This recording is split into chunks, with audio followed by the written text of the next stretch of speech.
నిజంగా ఎందుకంటే BRS party ఎప్పుడైతే వాళ్ళు రజతోత్సవ వేడుకలు చేసుకున్నారో అప్పుడు ఎక్కడ చూసినా కూడా మొత్తం ఆ ప్రాంగణంలో ఎక్కడ చూసినా కేసీఆర్ కేటీఆర్ కటౌట్స్ తప్ప ఇంక ఎవరి కనపడలేదు అక్కడ. దీని వెనకాల అనేక రకాల కారణాలు, అనేక రకాలైనటువంటి అంశాలు బయటకు వచ్చాయి. ఇక అంతే మా అల్లుడిని పక్కన పెట్టాడు మామ అన్నట్టుగా కొంతమంది మాట్లాడితే, ఇక హరీష్ రావు పాత్ర బీఆర్ఎస్లో అయిపోయింది, ఆయన పార్టీ మారుతాడు లేదా పార్టీ పెడతాడు, ఇలాంటి 100 ఊహాగానాలు వచ్చాయి. తర్వాత కవిత గారు మొన్న మా నాన్నగారు కోరుకున్న తెలంగాణ రాలేదు, సామాజిక తెలంగాణ ఇంకా రాలేదని ఆయన పెద్ద స్టేట్మెంట్ ఇచ్చారు. ఈ కొన్ని అంశాలు ఉన్నాయి సార్. ఇక కేటీఆర్ కూడా తనంతట తాను ఆయనకు ఒక్కడే ప్రభుత్వం మీద ఉన్నటువంటి వ్యతిరేకతను ఆయనే ఒంటి మీద వేసుకుని ఆయనే మొత్తం టోటల్గా ఆయన కూడా ఎక్కడికక్కడ సెటర్లు వేసుకుంటూ ఆయన కూడా వెళ్తాం జరుగుతుంది. సరే ఎవరి కాళ్ళు యమునా తీరే అన్నట్టుగా ఎవరి కాళ్ళు సపరేట్గా చేస్తున్నారు, మూకుమ్మడిగా చేయట్లేదు, సమిష్టిగా చేయట్లేదు.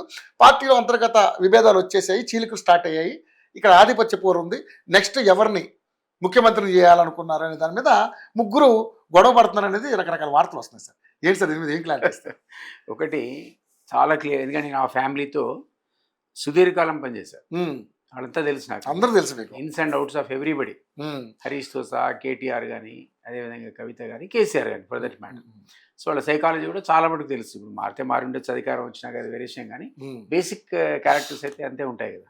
సో అక్కడ కేసీఆర్ అనేవాడు ఒక గొడుగులాగా ఉన్నంత వరకు వీళ్ళంతా కలిసి ఉంటారు.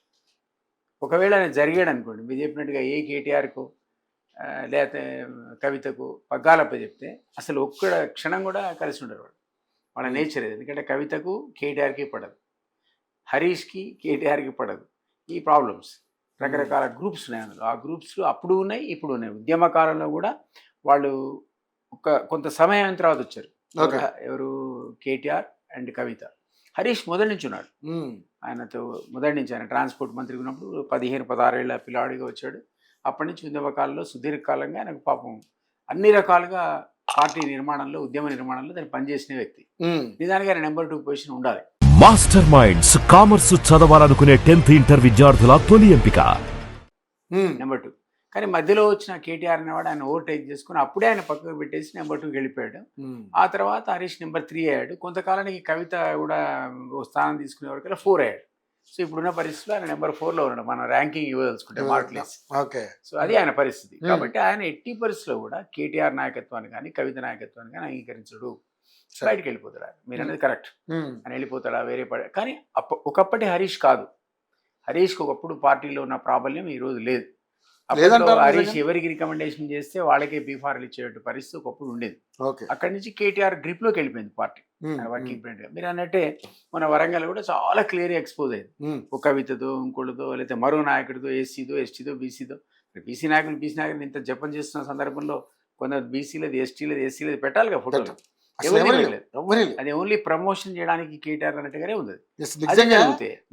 నా వారసత్వానికి రాజు ఈయన అన్నట్టుగా ప్రమోట్ చేసినట్టే ఉంది, డిక్లేర్ చేసినట్టు.